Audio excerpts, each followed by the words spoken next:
मानगढ़ की पहाड़ी जो कि आदिवासियों का गढ़ रहा है। मैं बिरसा मुंडा जयंती पर इतना बड़ा आयोजन हमारे प्रदेश स्वयंसेवक मुक्ति मोर्चा से मांगीलाल जी दादा ने रखा, उसके लिए मैं आभारी हूँ। और यहाँ के तमाम वडील और सभी साथी गणवीर बहनों सभी का मैं खूब खूब जोहार आभार करती हूँ। और इस मंच का मैं आभार करती हूँ कि मुझे ये मंच दिया गया और बांसवाड़ा से मेरी गाड़ी सुनने के लिए यहाँ पर दूर वहाँ गेट से भाई मेरे वापस यहाँ आए हैं।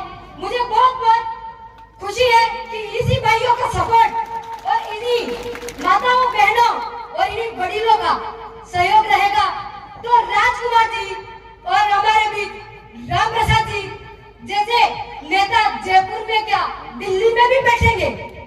कब बैठेंगे? जब हमारे जैसे काम करने वाले कार्यकर्ता लोग और हमारी बहनें और हमारी माताएं सभी एकजुट होंगी।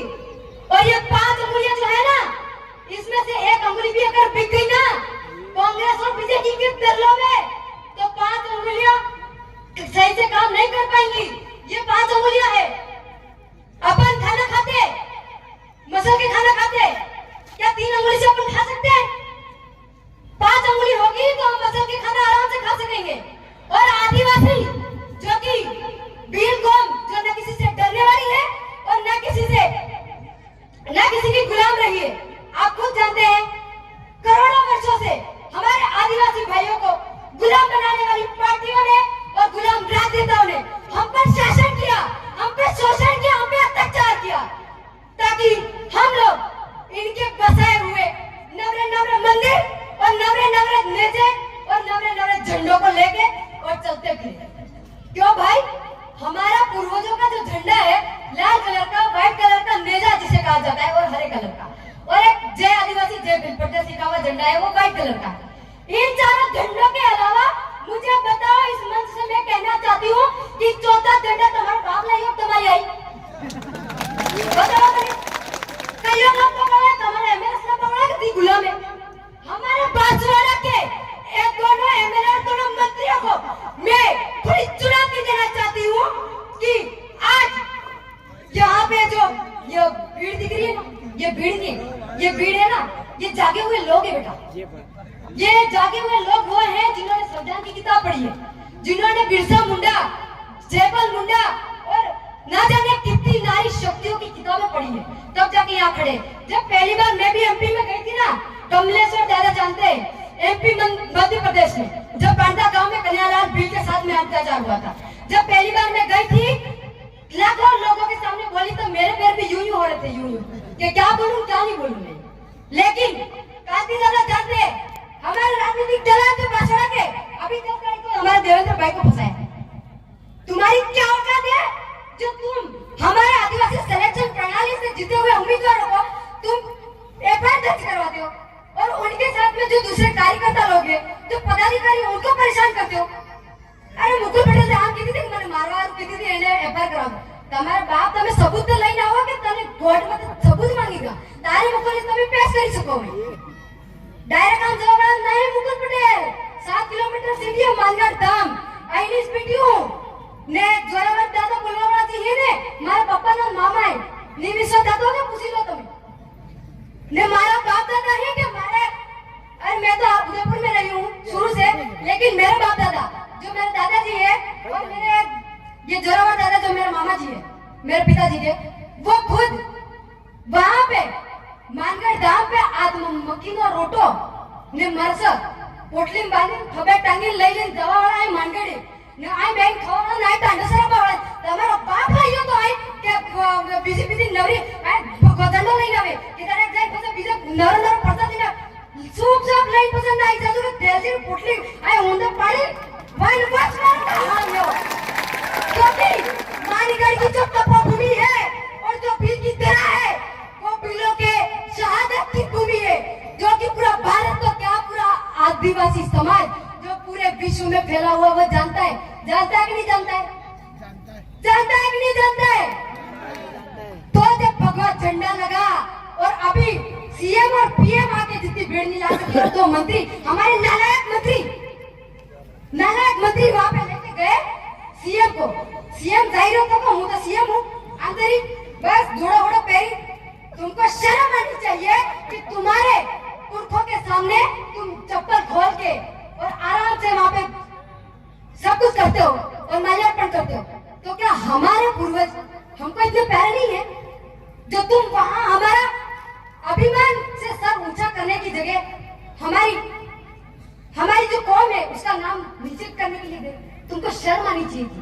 एक सीएम होने के नाते एक सीएम को भी मैं चुनौती देती हूँ कि अगर और पीएम को भी कि अगर मानगढ़ धाम को वीर राष्ट्रीय स्मारक घोषित नहीं कर सकते तो मैं नरेंद्र मोदी और तमाम मंत्रियों को और तमाम सीएम को कहना चाहती हूँ कि दूसरी बार मानगढ़ की धरती पे आना मत, माता लाल से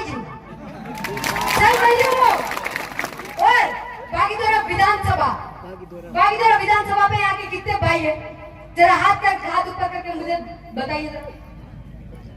बागीदोरा विधानसभा के यहाँ पे कितने सारे भाई है, लेकिन कभी इस एमएलए के ऊपर एक सवाल नहीं उठाया कि आपकी वाइफ जो है जिला प्रमुख है रेशम मालवीय जी और उनका बेटा है प्रेम प्रताप जो कि अभी उपाध्यक्ष है और एमएलए मंत्री जी को तो आप जानते हैं उनको, वो एक विधायक है और एक अभी मंत्री भी है। उनको ये नहीं पूछते हैं हमारे आदिवासी समाज के लोग और हमारे तमाम वडील दादा और हमारी माताएं बहनें કે તમારે ગેરમસ્તાને જણે પડી જાય તો તમે શ્રાદ્ધ કરો કે બીજન ગેરમસ્ત બંધ પડતો નથી બીજે રાજસ કરી શકી બીજે ને શાદ બે પોગમ 10 અંગ્રેજી નહીં ને આ તો 10 અંગ્રેજી ને હમણાં સાઈન કરતા નહીં આવડતા जब चुनाव होते बोले सुरू टट्टी जुएगा 5 मिनट पहले ते भी ने तुकी लगा अरे मार सुरू ने जेदारे चुनाव जीती जा तेंदारे मारा पेरी पसे अरे આવતા જવાબના આદિવાસી ને મરવા તો અમને તડકે જવા તેંદારે સાઈન બેંક ના कुर्सी जी ने हमने भी मालवीय साहब तुम्हारे घेरे આવી गए। आज राम प्रसाद जी आते राजकुमार जी आते यहाँ पे बैठते हैं नीचे। हमारी बड़ी बहन आई है झारखंड से जो कि डूंगरपुर की बहू है, वो आई है नीचे बैठी, मैं खुद नीचे बैठती और हमारे तमाम पदाधिकारी और तमाम बहनें और भाई यहाँ नीचे बैठते। और तुमको अलग से ऊपर बैठने की क्या जरूरत है? क्या यही तुम आदिवासी समाज में एक संदेश देना चाहते हो और कहते हो कि युवाओं को मौका देना चाहिए? और युवाओं को मौका तब मिलेगा जब तुम्हारे जैसे नशेड़िए एमएलए पद छोड़ने का कष्ट करेंगे, तब जाके बागीदोरा विधानसभा में हमारे जैसी नारी शक्तियां सरपंच बनेगी, प्रधान बनेगी, एमएलए बनेगी और दिल्ली की कुर्सी पे बैठेगी। हमारे क्षेत्र में मामूली नहीं कहना चाहूंगी क्योंकि वो भी एक पूरी पंचायत का उम्मीदवार होता है, सिलेक्शन प्रणाली से उसको जिताया जाता है। लेकिन क्या बहनों और बेटियों में इतना दमखम नहीं रहा है जो मतलब एक सरपंच भी बनती है? जैसे मेरी कल शादी हो जाती है, मेरे में इतना दम नहीं है कि मतलब मेरे हस्बैंड के नाम पे मैं जीतूं और नाम मेरा चलता रहे वहां पे और सरपंच बन के बैठा मेरा हस्बैंड। क्या मेरे में इतनी काबिलियत नहीं है कि मतलब इतना जजमेंट में पंचायत समिति में बैठ के ले सकूं? क्यों अपनी बहन बेटियों का नाम खाली रजिस्टर में एंट्री करते हो तुम और वहां पे बैठते हो तुम जाके मुंह पर તમારો બાપ તમને નહીં હોય તમારી આઈ નહીં કોને કહ્યું તમે? તમારા બાપ તમારી ઘેરવાળીમાં ને તમારી કોનામાં અગર હિંમત ની હે તો એને બેવાની એને ખુરશી માથે બેવાની હિંમત આલો ને अगर हिम्मत नहीं है तो खुद भी वहां जाके फिर है एकड़ी मां के यूं बैठा मत करो, किसी दिन लात मार के कुर्सी भी गिराऊंगी वहीं धमाका दूंगी। ये मैं नहीं बोलती, ये संविधान बोलता है। और जब चुनाव होते हैं, चुनाव के टाइम पे क्या बोलते हैं? हमारे सब वडील दादा भाई बहन सब लेके निर्जने टाइम अरे साहब मार सुनो नौकरी नहीं लगी देख नौकरी का बात कर जब अरे काले परसों बात करो जो मार तुम्हारी मीटिंग में जाओ एक टाइम ही नहीं है रेवा तो तू परसों और दिन तरसों क्यों आएगा भाई? देखो वोट दिया जाग मार के तब जाके तू एमएलए बना है, तब जाके तू सरपंच बना है और तब जाके तू प्रधान बना है। तो रात को 12 बजे भी तुझे काम करना पड़ेगा और रात को 1 बजे भी तेरे घर का खाना खिला के उस बंदे को लेके जाना पड़ेगा। जब एमएलए और मंत्री हमारे समाज के आदिवासी भाई और बहनों के लिए आवाज नहीं उठा सकते तो आपके एक वोट में कीमत है। कहना चाहती हूँ, माताएं जो है एक योद्धा होती है सबसे बड़ी, क्योंकि वो 2 घर चलाती है। और उनके गौर दादा ने कहा था बेड़ेश्वर में कि इन्होंने 2 काटो थे, एक थाय आई ने करे, एक थाय हारी में। એટલે आई ने दादी ने बाई ने सब मोटी आना आ दूध पेरो वाला ही केड़े करते खबर पड़ी તમને? तुम आज 45 साल भले हो गए, 45 साल के भले हो गए ना, तो अभी तुम संविधान की किताब उठा के पढ़ सकते हो। तुमने तुम्हारे बेटे को इतना शिक्षित किया है कि वो तुम्हें पढ़ाए, और तुम्हें 10वीं तो क्या 12वीं क्या, तुम्हें LLB तक करवाए। क्या मैं गलत बोल रही हूँ? मुझे बोलने का शौक नहीं है, लेकिन इन राजनेताओं की चमचागिरी और इन राजनीतिक दबावों में हमारा आदिवासी भाई और हमारे आदिवासी बहनें जो कि दबी हुई है, जो बोलना नहीं चाहती, और चुनाव के लास्ट में ये कहा जाता है बड़ी बड़ी रैलियां कर देंगे और मैंने जीताड़ू 8 लाख लाम को करेगा ने बाद जीतवा बात कहीं नहीं दिखेगा। એટલે તમારે એક વોટ में ताकत है। एक बार पता है सीपी जोशी एक वोट से आ रहा था, एक वोट कीमती है।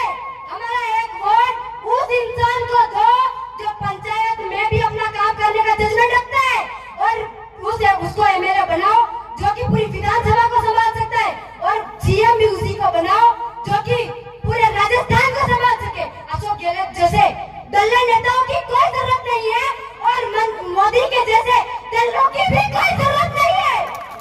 मानगढ़ धाम जो कि 80% जमीन राजस्थान की है और 20% जमीन खाली गुजरात की है। मोदी जी को इतने सालों में कभी मानगढ़ याद नहीं आया। बहन नुपुर, आपसे माफी चाहेंगे जो वो आप थोड़ा बहुत दूर दूर जाना है सभी साथियों को, तो मैं सभी से यही कहना चाहूंगी, सिर्फ एक मांग जो भी मैंने कहना था कह दिया, वडील दादा ने कह दिया है, लेकिन मानगढ़ धाम को अगर खाली राष्ट्रीय स्मारक घोषित करते हैं तो इनके माथे लाल कर देना, और अगर वीर स्मारक घोषित करते तो कोई कहने की आपत्ति नहीं है, कुछ कहने का जरूरत नहीं है। लेकिन अगर वीर राष्ट्रीय स्मारक घोषित नहीं करते हैं तो इनको दूसरी बार वोट भी मत देना, और यहाँ से इनको सीधे जाने भी मत देना जब तक एमजी हॉस्पिटल में भर्ती नहीं हो। सीधे चढ़कर सभी को तहे दिल से, और इस मंच को भी मैं आप सभी से